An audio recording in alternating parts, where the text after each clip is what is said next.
I know where Oh, would be good too. Looks like we'll start off today. Now, I'm not 100% sure you all have this or not, but you say far enough back. I know. Back row. No offense to the Methodists or anybody else in the crowd. Just go to the work session for the August 8, 2023. So we've got the minutes for July 25th, meeting 2023. Any comments? Hearing none. Presentations. So we got presentations, got a number of presentations actually. One, of course, is establishing 811, which after Georgia Power was nice enough to watch some water run down the street. We now have tags, all kinds of, I'm sure they call them. The timing of it was super cool. I for everybody but Georgia Power's contacts. So, and because we lose a lot of property, I think at least get a little bit of fun with that. The folks that helped us out with the property for the Wilsons, we're still getting those people in play to be able to recognize them. Rachel Scott is called in sick, so she will not be here tonight. But Bill Torrey should be, who was the AJC reporter who wrote that story for us. Proclamation for Morrow Support Latino Day. Recognizing Dennis Brown as a 55-year resident of the city of Morrow. So that's good. We're going to recognize some Walking in Authority Team Grant Team Council graduating seniors, and there's a list of them there. And for the most part, our special guests will kind of be over on that left side, so we can get advantage to get them up here and get them down in a reasonable fashion. Morrow Fire Department Personnel Ceremony, promotional ceremony for Lieutenant Weeds to the rank of captain. That's a rank that's hard to come out. So we're looking forward to that. We got approval of the Morrow Police Department recommendation for the purchase of 3 Ford Police Interceptors. Utility vehicles totaling $32,000. You want to talk about that, Mr. Ken, are you up for this one, or? Sir. You up for this one, or? Sure. Okay. And you got the probation as well? So. Oh, I didn't bring. I got probation. I got you. I'll be right behind.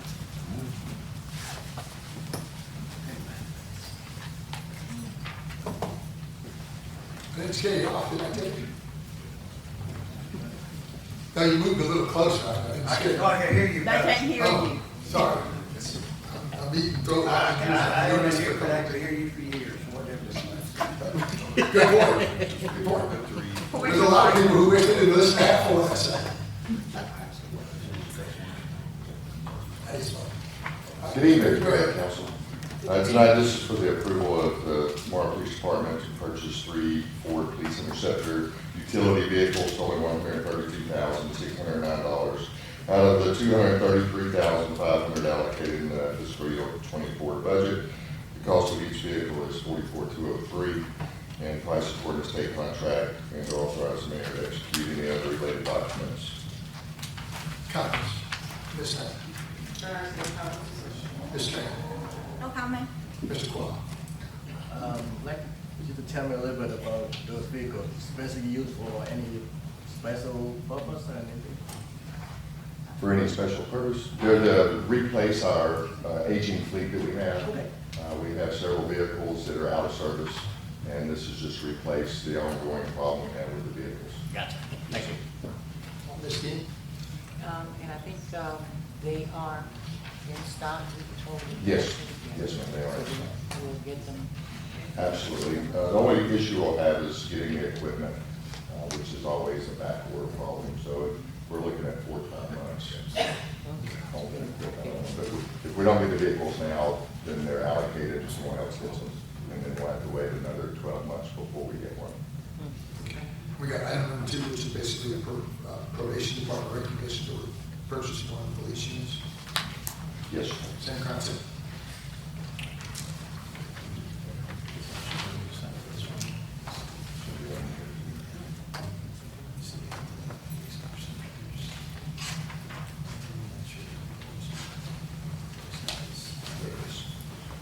Yes, sir. This is for the approval of the Morrow Probation Department for the purchase of 1 Ford Police Interceptor totaling $40,853 out out of the 65,000 allocated out of the fiscal 24-year budget.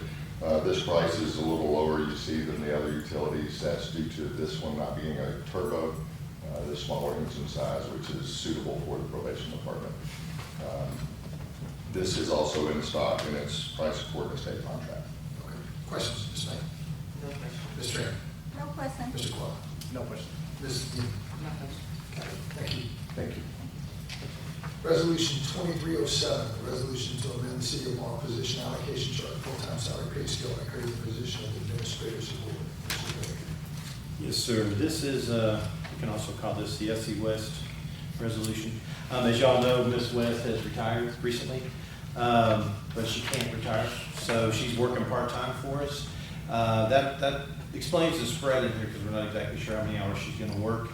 But it does add to this, if you'll see on the resolution, I'm recommending a creation of an administrative support position that would include the duties of court administration, so she can help out Denise if Denise isn't here. Retirement secretary, which takes over a position she's already been filling when we previously had GMA, and a human resources support. Questions, Ms. Knight? No question. Ms. Tran? No question. Mr. Qual? No question. Ms. Dean? No question. You know, somebody must like ask whoever she is. Sir? She might like that too.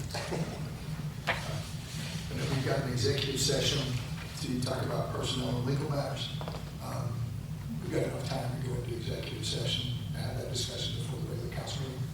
Do I hear a motion to go into executive session?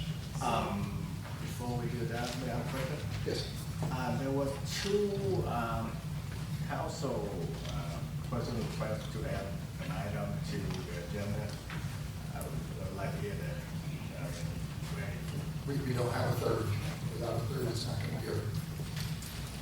Mr. Mayor, you help us understand in the proper procedure, or if we have any written policy to say how the council member can put an item on the agenda.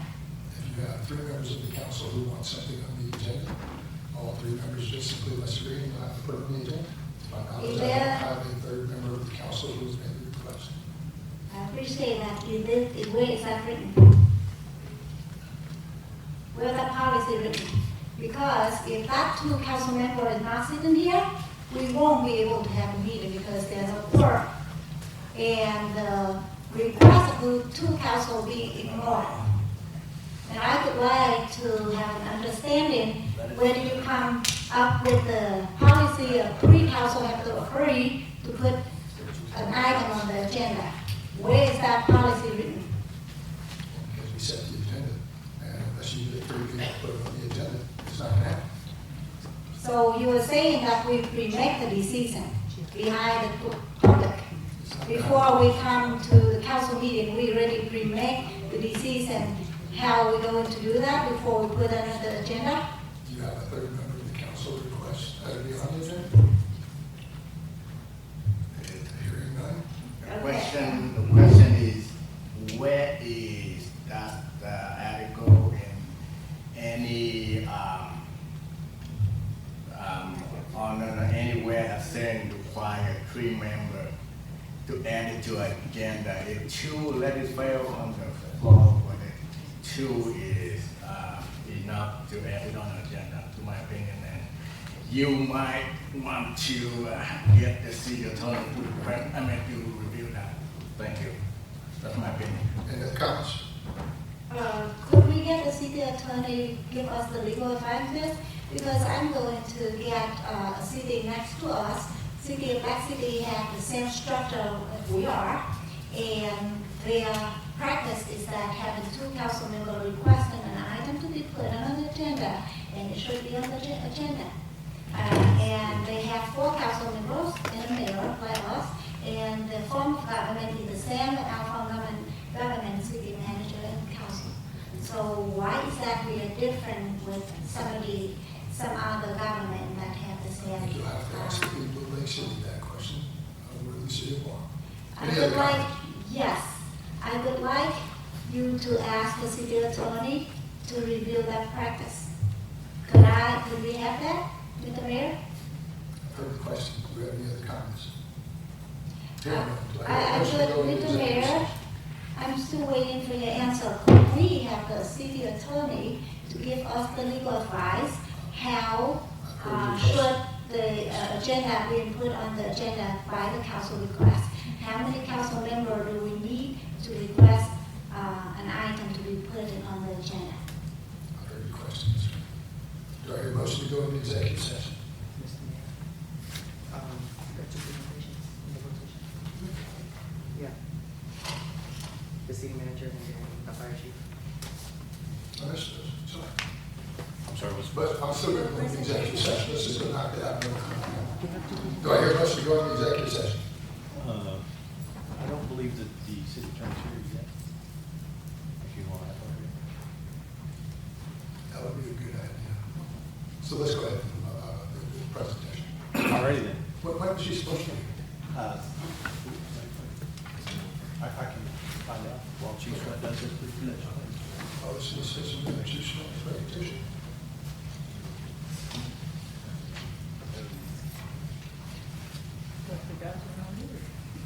You want me to go ahead then?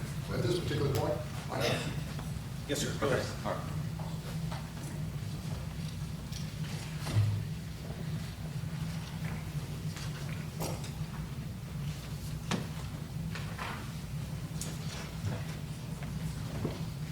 All right, good evening, Mayor, Council, guests. Appreciate the opportunity to talk tonight about the ISO. ISO is Insurance Services Office, and they're an independent agency that rates fire departments and issues a PPC, which is a public protection classification. The rating is based on the community's ability to mitigate structure fires. It has nothing else to do with how we respond to woods fires or trees on houses or medical cause or anything. It's strictly for structure fires. And the rating is used to establish fair premiums for fire insurance, both commercial and residential. And it's used by most insurance companies. And the data on insurance losses bears out the relationship between excellent fire protection as measured by the PPC and low fire losses. Assuming all other factors are equal, the price of property insurance in a community with a good PPC is lower than in a community with a poor PPC. Fire departments are audited about every 5 years, and we were audited last December. Before that, it was 2017. We were audited. So it's not exactly 5 years, but it's about roughly every 5 years or so. So through the years, Morrow was a class 5 until 1991 and became a class 4.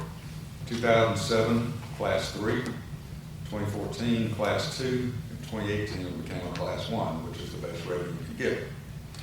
So I'm pleased to announce that after our audit in December of 2022, we recently learned our class 1 rating has been reviewed.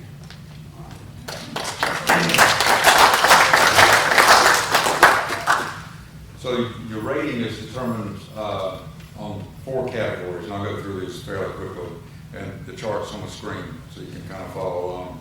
The first one is emergency communications. That's worth 10% of the score. A few things in there they look at is how the calls are handled and dispatched, and that's based on the facility and the technology the facility has. Telecommunicators, which is your staffing level, the training they receive, and the protocols they use to dispatch and answer phone calls. Dispatch circuits, which is primary frequency and backup frequency. So the maximum you get is 10 points on that, and we scored 9.89. So we can't do a whole lot better than we did on that one. The next one is the fire department, which is 50% of the grade. And in there, they rate the engines and how we dispatch. And we dispatch 3 engines on all structure fires, 2 from us and 1 from Forest Park. They come what's called automatic aid, so that we get to count them. Reserve engine, we do have one that we use when one of our other engines in the shop. Matter of fact, we're using it right now.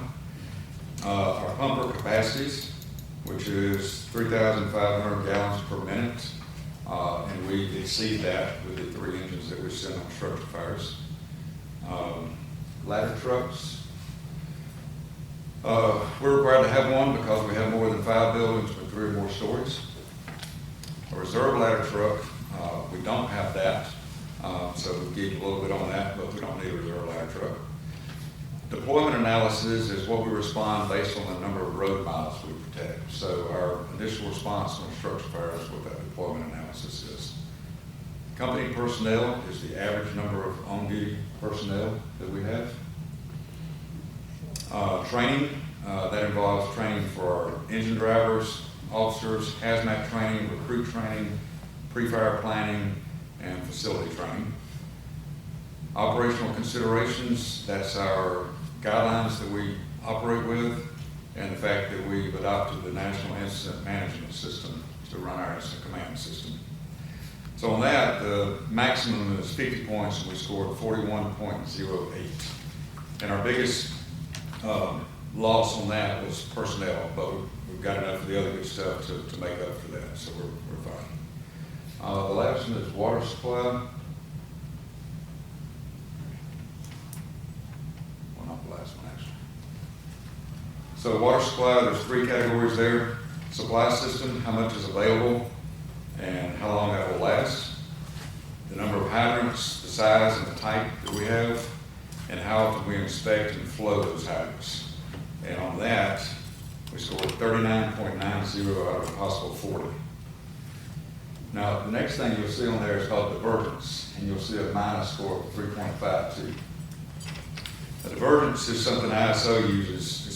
It mathematically reduces the score based on the relative difference between the fire department and water supply scores. So we are really high on water and not that high on the fire department. So they use that divergence factor to balance those out. Example, if you had the best fire department you can have and no water, then that wouldn't make for a good overall fire service because you don't have any water. Same thing, if you had excellent water and no fire department, you wouldn't rate very well because of that. It's just out of proportion. So that's what the divergence score is. Lastly, there's the community risk reduction category. And these are like extra points that can put you above 100. That includes fire prevention and code enforcement, the fire codes that we have in effect, fire prevention staffing, certification and training, and fire prevention programs. And that's Chief Piper's bailiwick. The next is public fire safety education, training qualifications of our educators. Almost half of our people have received the national standard for fire safety education. And lastly is fire investigation, staffing, certifications, and training, and Chief Piper excels in that. So we received 5.49 points out of a possible 5.50. So overall, we've received 92.84, and 90 and above is the last one. We actually went up almost 3 points. We barely had over 90 in 2018, and most of that is because of the water system. The Water Authority has a new device system, I'm not sure exactly what to call it, in place where they can just log in the computer and tell you what the flow is or what the flow will be anywhere in the county. We used to have to go out and open hydrants, use a gauge to try to test the flow, and it's not as accurate. So this really got our points up, and then having that new technology. So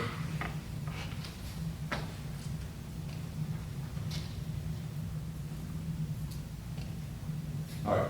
So I'm going to compare us to other departments across the country. And as you can see, there are only 498 Class 1 departments in the whole United States. So we are in a category of less than 2% of the almost 39,000 fire departments in the whole country. Less than 2%, only 400 something have a Class 1.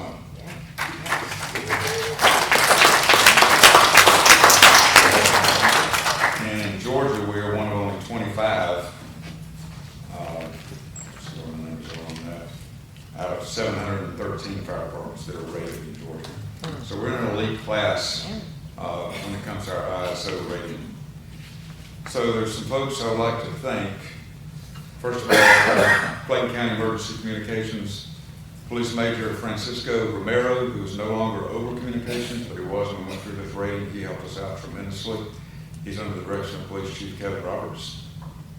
Clayton County Water Authority, especially Mr. Don Connor, Keith Watkins, they were instrumental in helping us get our numbers where they needed to be, and they're in the direction of Bernard Franks. Our current and past mayor and council members for providing the equipment, resources necessary to achieve this prestigious recognition, and our firefighters and officers who put in the work every day to keep everyone safe. So thank you for the opportunity to allow me to share this good news with you all tonight. One question. Certainly no questions. Just congratulations on the recognition, and you all are well loved in the community. So thank you all for everything that you all do. And based off the true song, if you need a part-time dispatch, Gotcha. maybe I'll apply. You were pretty good last time. Mr. Quad. No question, but thank you for what you do. Thank you. Yes, sir. Ms. Dean. No questions, but I do have a request. Okay. At one point, we were having like community classes, like the ASSERT and all of that. Are you gonna think about having those, or something to fire prevention, in homes and things like that? There seems to be a lot of that. Is there any type of training or classes or something, to educate the public on? Well, the CERT thing, first of all, it just kind of lack of participation, it just kind of died out. We tried to, Chief Moss has opened new classes up, and there's just not enough interest to put on the class. The last one we did had 2 participants from the college, and that was it. So we get a very low turnout on that. We're always looking for ways to train people. Chief Piper does a good job of going out and training our businesses on fire extinguisher use, that sort of thing. And we're always willing, when we go to the neighborhood watch meetings and those type of things, to offer that information to the public. So, Well, maybe through the neighborhood watch, we can, have, him come and talk about fire safety and things like that. Because there seems to be quite a few fires and stuff going on, so we need to educate and let people know what's safe and not safe, as far as putting out fires, what to use and what not to use, things like that. I will add that at the crowd meetings, I know you guys we had a point in time where there were a lot of questions about the sprinkler system. So I know at the crowd meetings, you guys are out there as well, doing demonstrations, so. Ms. Tran. No question, no request, and thank you for your exceptional service. thank you. Yeah, you had another item in there that was related to. Yes. Purchasing the vehicle. So,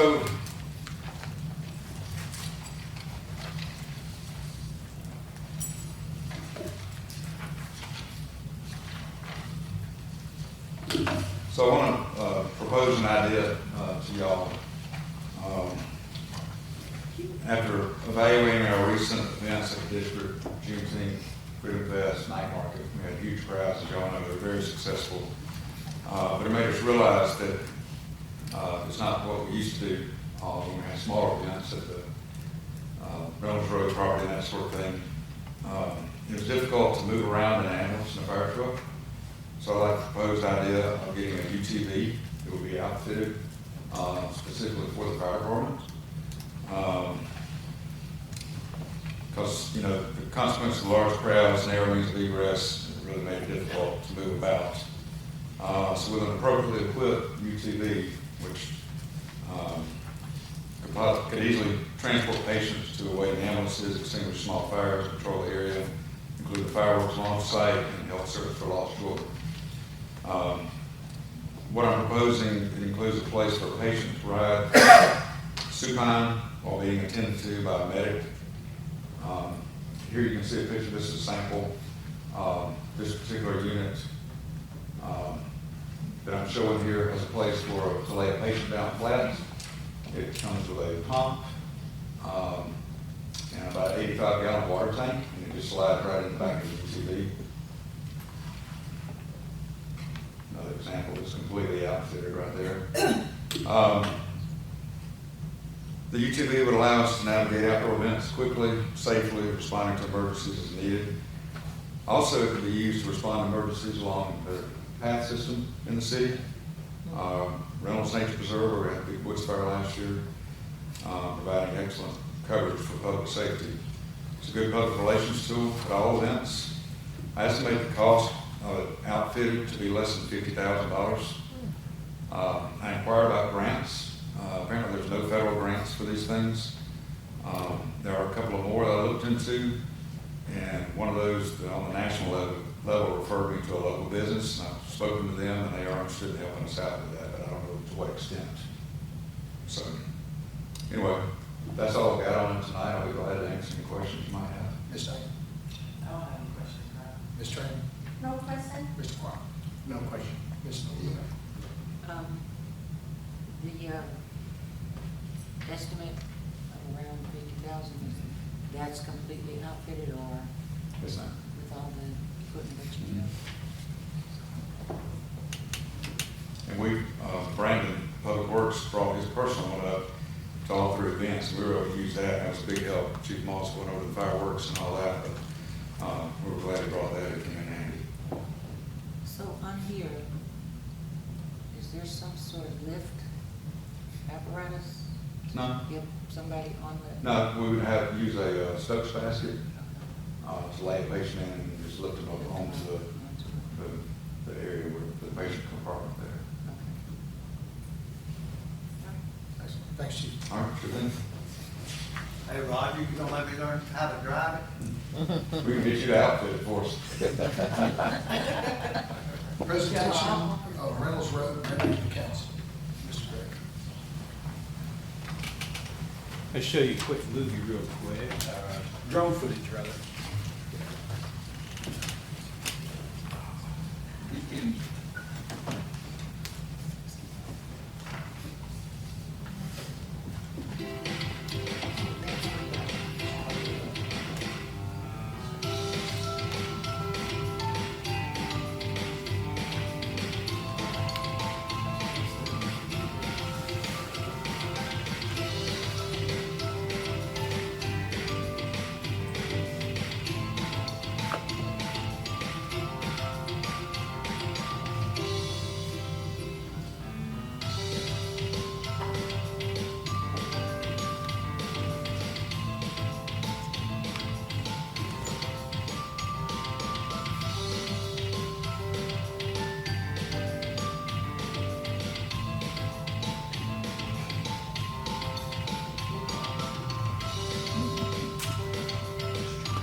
All right, so that is the old Baptist Church out on Reynolds Road. And what I want to do is just give you a brief update on where we are as far as the renovation plans and projects. We'd like to be moving into a demolition phase relatively quickly.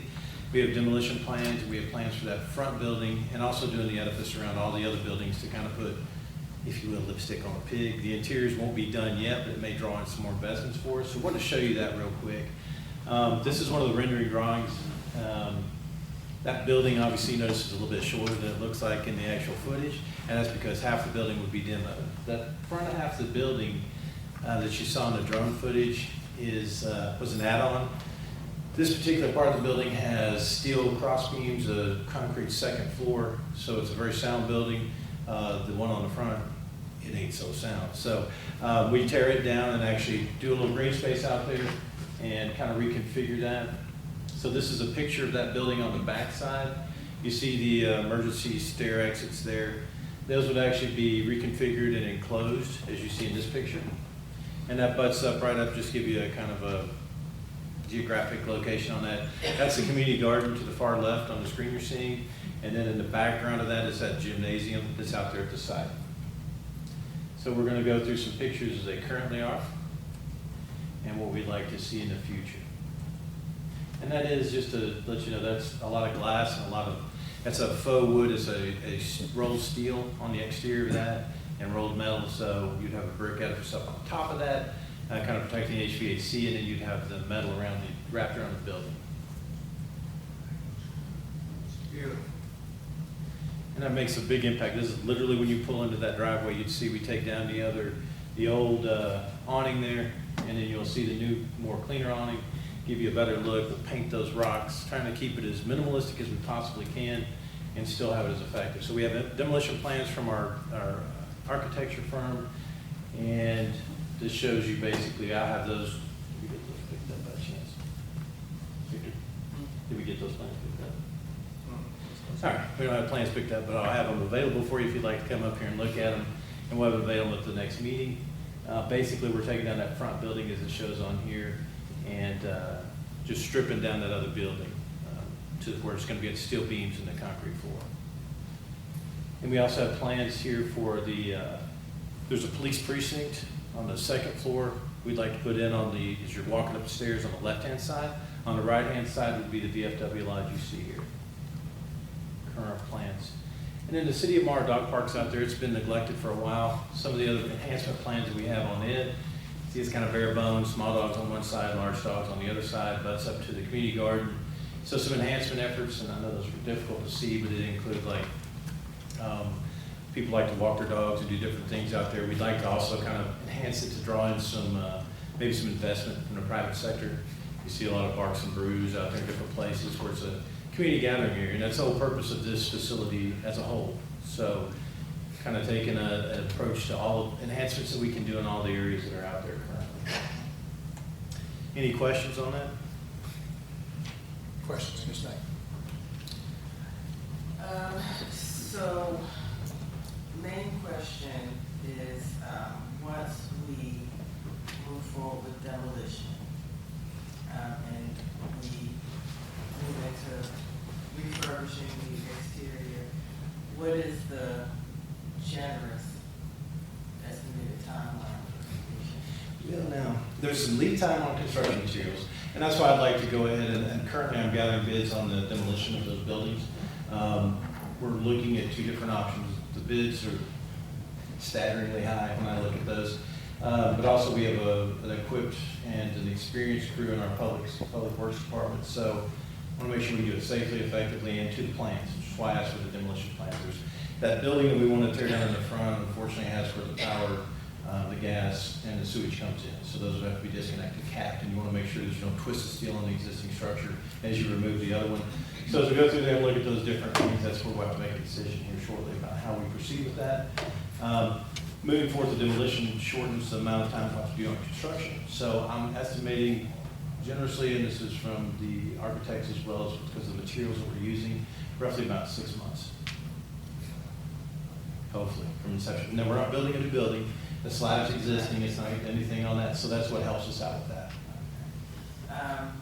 With the plans for the interior, we're leaving the bones, so to speak, with the breakout rooms, the larger spaces. We're not necessarily going to kind of reinvent the interior space. No, ma'am, and on that, I apologize, Sean, there's on that, as you're looking at, make sure, on the left-hand side there, you see kind of outside of the buildings and the offices there, you'll see an atrium, and that actually goes up from the top floor to the bottom, so it's not going to be filled in. On the bottom, you'll have roughly 1,300 square feet on one side, 1,800 square feet on the other side, open.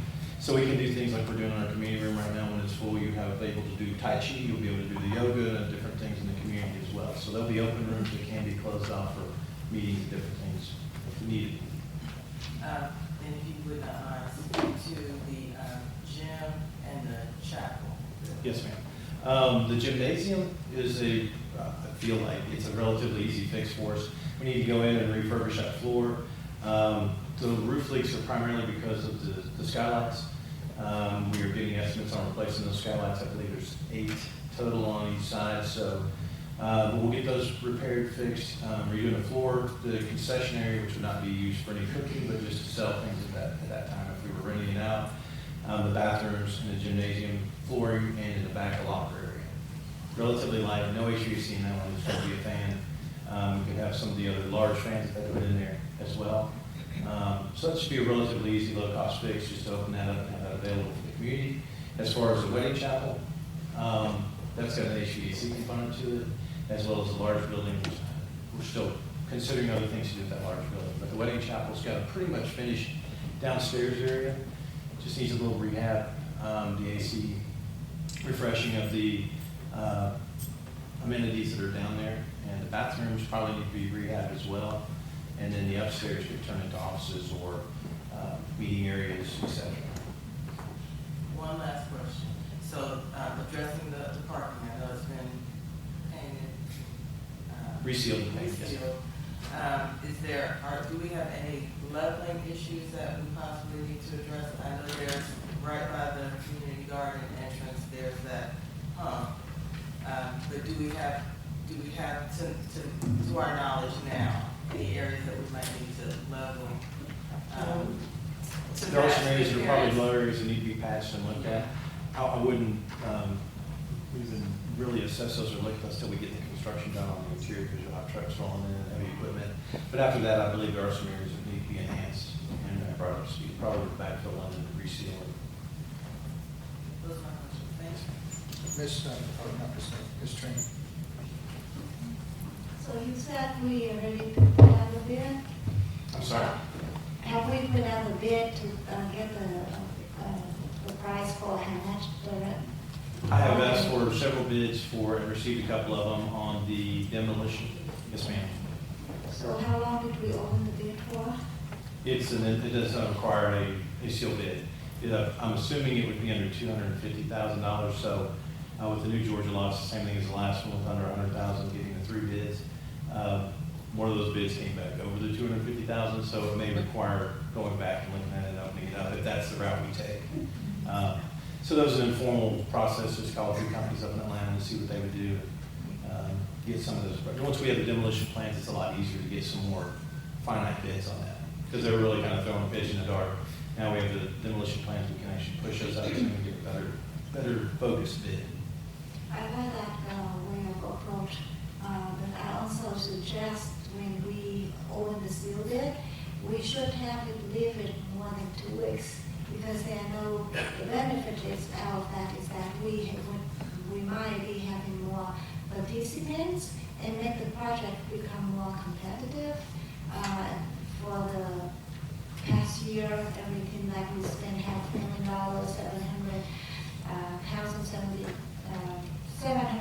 over $700,000, we only opened the bid for 2 weeks. So it's kind of too short of a time to be able to attract more competitive. So that's my suggestion. Leave the bid open to public a little bit longer, so we can get the more efficient cost of the project. Other comments? Ms. Clark. Looks really nice. Thanks, sir. I didn't draw any. The architects do a really good job.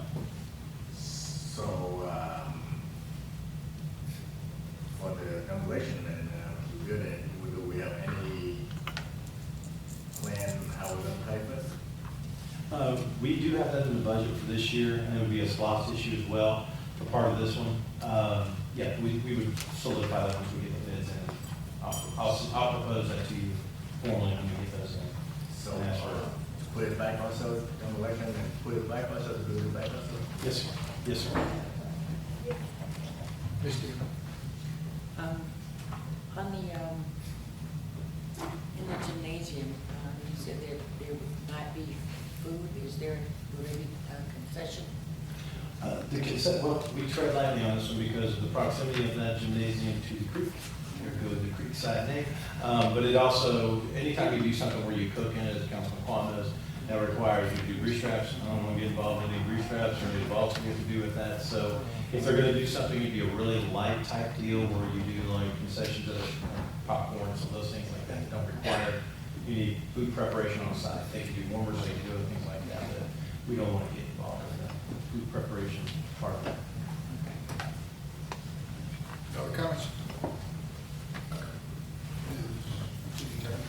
I don't have any information. Well, I guess what we'll do is we'll enjoy some coffee for the next 15 minutes, and then we will start our regular session after that. Machine's over to your right. She said 7:30. She just. Okay.